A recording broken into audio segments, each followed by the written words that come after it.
That's their ID? So what do you do from here? Just heard shouting on the riverbanks. Who's the yelling down here? Nobody. Wow.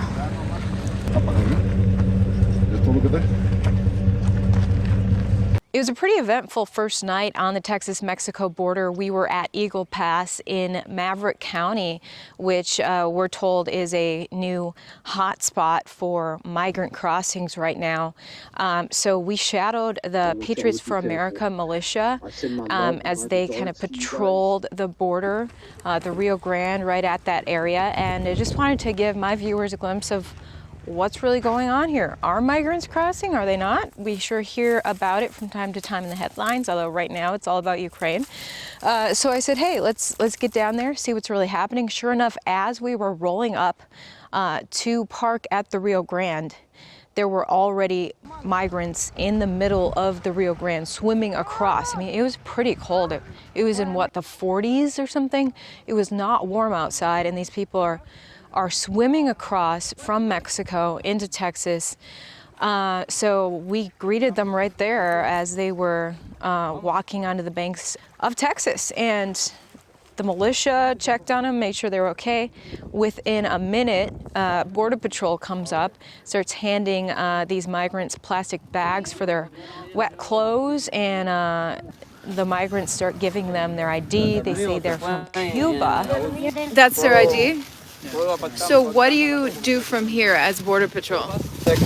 Yeah. Right now I'm gonna get their names. Get their names? And then do they get processed or for asylum or sent back or what? Yeah, they're gonna be taken to the station, but that's gonna be somebody else. So what happens now? How do you guys determine where they go? What happens? That's determined by somebody else, but even if I didn't know, we're not allowed to talk about that stuff. Natalie, Denise, and I were the two journalists who were tagging along with the militia, and the migrants were talking to Natalie a little bit and said that they had been traveling from Cuba for a whole month. They spent a whole night traveling from Cuba? 1 month. A month? A month traveling from Cuba. My gosh, it's pretty incredible. Now, the sponsor of my coverage on the border today is Noble Gold. If you've been following my coverage a lot, you know Noble Gold's one of my sponsors, and now they have thousands who have found the secret of investing with Noble Gold in silver and gold, which really preserves the value of your money, unlike this little peso, which is probably only worth like half a cent right now. So keep your money in gold and silver to preserve its value.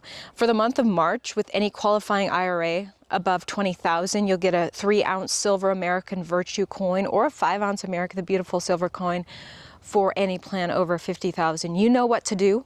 Call 877-646-5347, or you can find out more by hitting that link down in my description, which is noblegoldinvestment.com. That's noblegoldinvestments.com. So we are there as we watch these migrants connect with Border Patrol. Border Patrol puts them in a warm, cozy van and carts them off to processing, where they will, it'll be determined whether they're going to be sent even further into the U.S. to make the U.S. their permanent home, or whether they'll be sent back to their home country. But the militia we were with said, based on the fact that these people are apparently from Cuba, it's almost guaranteed that they're going to be able to stay in America due to the oppressive communist dictatorship Cubans are under right now.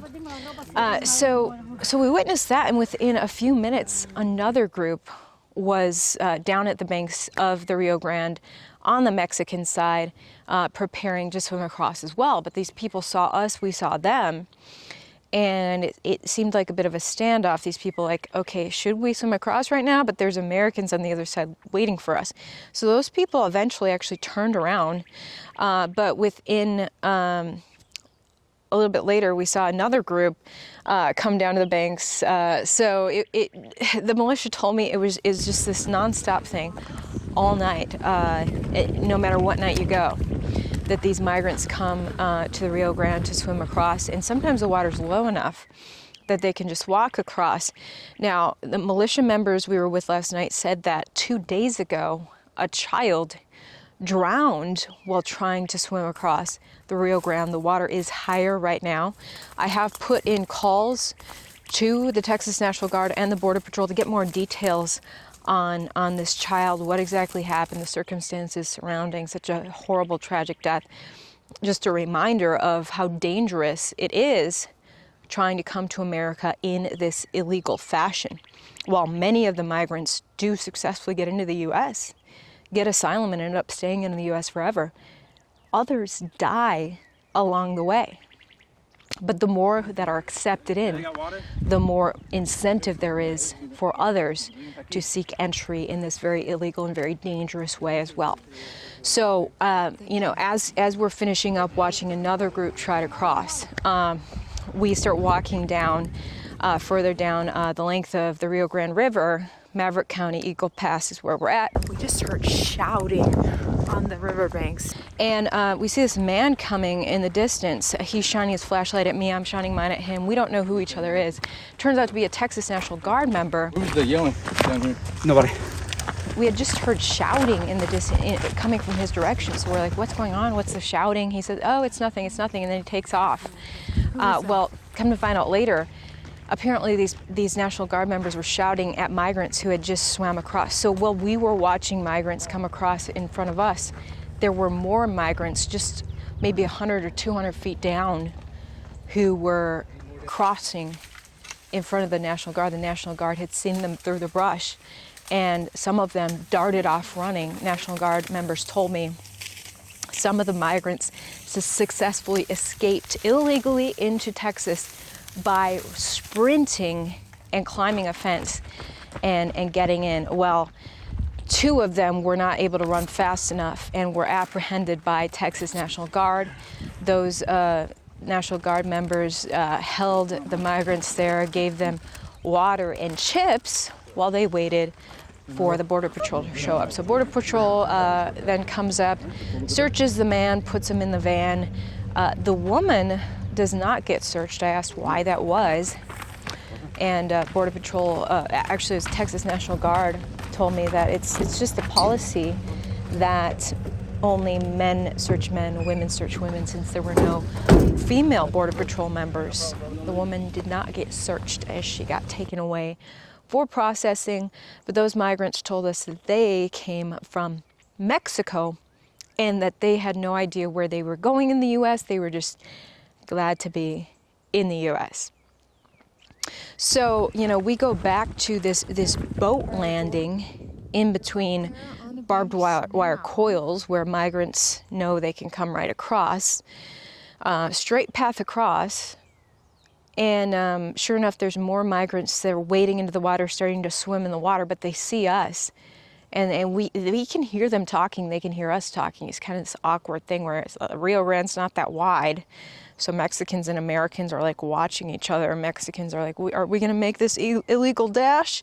And we hear them talking and kind of stop, and they're still like in the water in this cold weather, and they start saying mañana, and then sure enough they start turning around, going back to shore. So it appeared that those migrants decided they're going to come back mañana, tomorrow. So that's the issue. Okay, so we were there. Our presence deterred a little bit of illegal migration, but they're just going to come back mañana.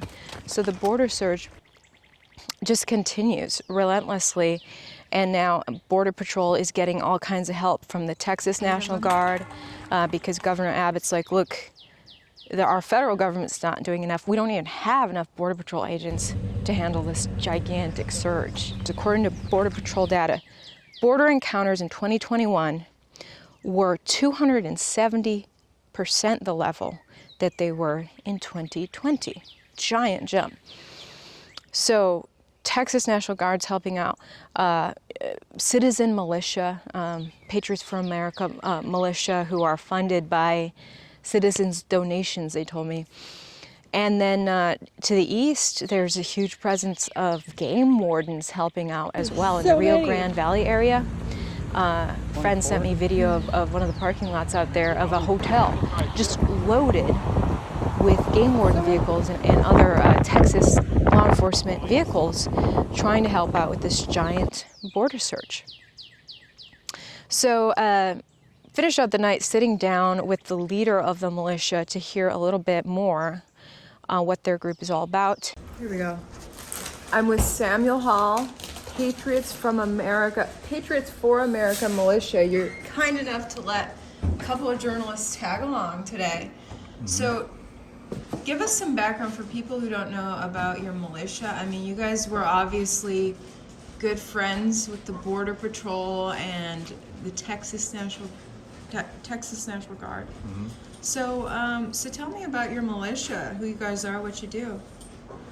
Well, what we're most well known for is helping rescue children from child sex trafficking. But the last 6 months we've been on this border helping to secure that. So. And are you guys also rescuing a lot of kids who are coming across the border? Well, if there's children, they go into custody of the state, and so after we don't know what happens. We know the number's pretty high for getting re-trafficked. It's about 87%. So you guys were wearing pistols and AR-15s, but what actually happens when you see an illegal immigrant? Well, we treat them humanely. We treat them like they're a human being that they are. And as long as they don't show that they're going to be violent towards us, then we have no reason to be mean or violent towards them. We give them food and water if they need it, medical attention if they need it. And we wait for Border Patrol or county to show up and process them. Okay, so you, as the kind of citizens militia, you just kind of alert law enforcement? Correct.